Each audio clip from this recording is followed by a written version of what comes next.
Hai, assalamualaikum. Kembali lagi di channel Dokter Cetas. Siapa di sini yang mengalami PCOS dan juga lagi berjuang untuk hamil? Tenang, kalian gak sendirian, karena aku juga bagian dari kalian dan masya Allah saat ini sedang diamanahkan untuk hamil. Jadi aku paham banget gak akan ada usaha yang sia-sia.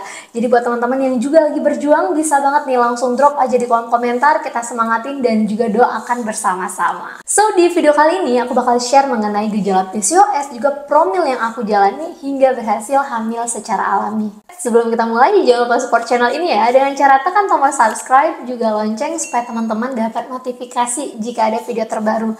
Juga buat teman-teman yang ada pertanyaan atau saran nih, bisa banget langsung drop di kolom komentar atau DM di Instagram @cetos. Follow TikToknya juga ya.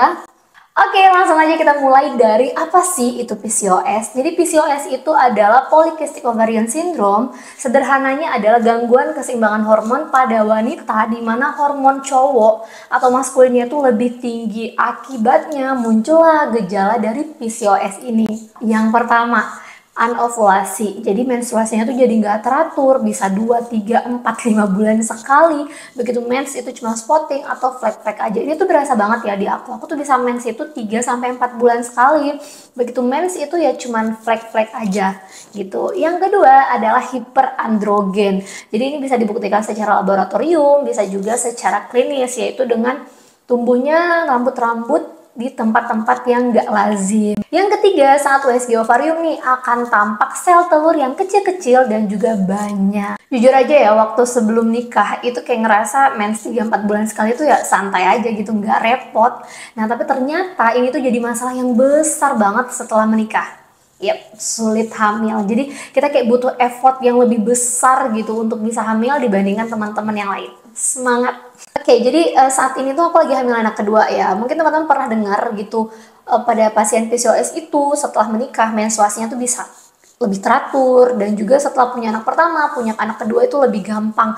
Nah itu nggak terjadi ya di aku. Jadi waktu punya anak pertama effortnya besar, dan untuk punya anak kedua pun aku butuh effort yang jauh lebih besar lagi gitu. So, apa aja sih yang aku jalanin? Yang pertama, tentunya konsultasi ke dokter obgyn mengenai menstruasi yang acak-adul dan juga pengen promil.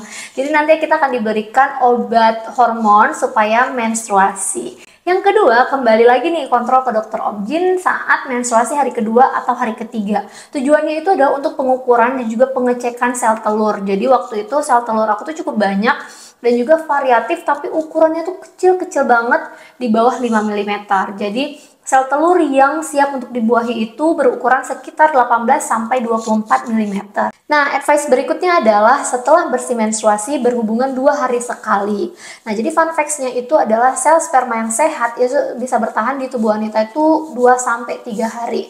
Sedangkan sel telur itu hanya bisa bertahan 12-24 jam setelah ovulasi. Jadi harapannya adalah selalu ada nih sel sperma yang menunggu dan siap membuahi si sel telur tadi.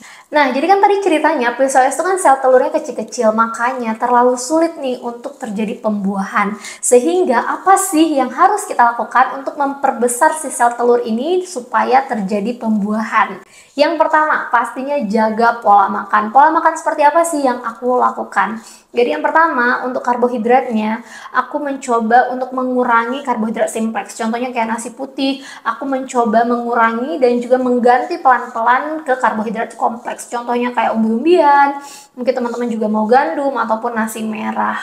Nah, kemudian yang kedua, untuk protein sih sebenarnya aku nggak membatasi ya, apa aja sih bisa kalau untuk protein, cuma cara pengolahannya aja. Sebisa mungkin untuk membatasi yang deep fried atau yang goreng-goreng. Nah, kemudian ada 4 komponen yang no. Yang pertama no sugar. Jadi kalau misalnya minum jus, minum kopi gitu sebisa mungkin ya udah tanpa tambahan gula. Nah, kalaupun nih kita pengen banget cake ya, kalau biasanya kita makan satu, ya udah kita makan setengah, icip aja. Jadi kita kayak lebih mindful gitu. Nah, kemudian no gorengan, no tepung, dan juga no junk food tentunya. Jadi ini kita mulai kurangi aja pelan-pelan sampai kita emang ngerasa bahwa ini tuh akan nantinya jadi habit. Yang kedua, aku konsumsi apa aja sih? Yang pertama, itu adalah konsumsi asam folat 1 tablet per hari. Kemudian yang kedua, vitamin D yang 5000 international unit per hari. Yang ketiga, itu konsumsi rimpang. Yang 6 komponen itu, kunyit, jahe, serai, lengkuas, madu, jeruk nipis, itu diiris tipis-tipis aja, seduh pakai air hangat. Sama yang berikutnya adalah perbanyak makan sayur dan buah karena itu kaya akan antioksidan. Yang ketiga, puasa. Jadi mungkin teman-teman mau intermittent fasting, puasa Senin Kamis atau puasa Daud gitu. Nah, berapa lama? Nah, kalau aku sendiri ngejalanin puasa Daud itu selama 3 bulan. Yang keempat, yang menurut aku ini sangat-sangat penting ya. Jadi olahraga. Jadi pas anak pertama kemarin itu aku ngambil olahraga yang rutin itu adalah berenang. Sama yang kedua ini aku ngambil olahraganya itu adalah weight training dikombinasikan sama kardio. Jadi ini tuh penting banget ya. Jadi aku saranin banget sih buat teman-teman untuk milih satu aja jenis olahraga yang bisa teman-teman lakuin secara rutin. Nah, jadi waktu itu aku ngelakuin kardio sama weight training nge-gym ini selang-seling sih 2-3 kali per minggu. Nah, kemudian yang terakhir tapi juga nggak kalah penting ya, mungkin buat teman-teman yang muslim, pastinya kita memperbanyak lagi ibadah, kedekatan kita sama Allah.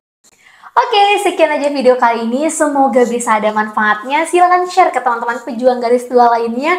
Semoga ada kabar baik di tahun ini. Amin, amin ya robbal alamin. Akhir kata, thanks for watching. See you on my next video. Bye!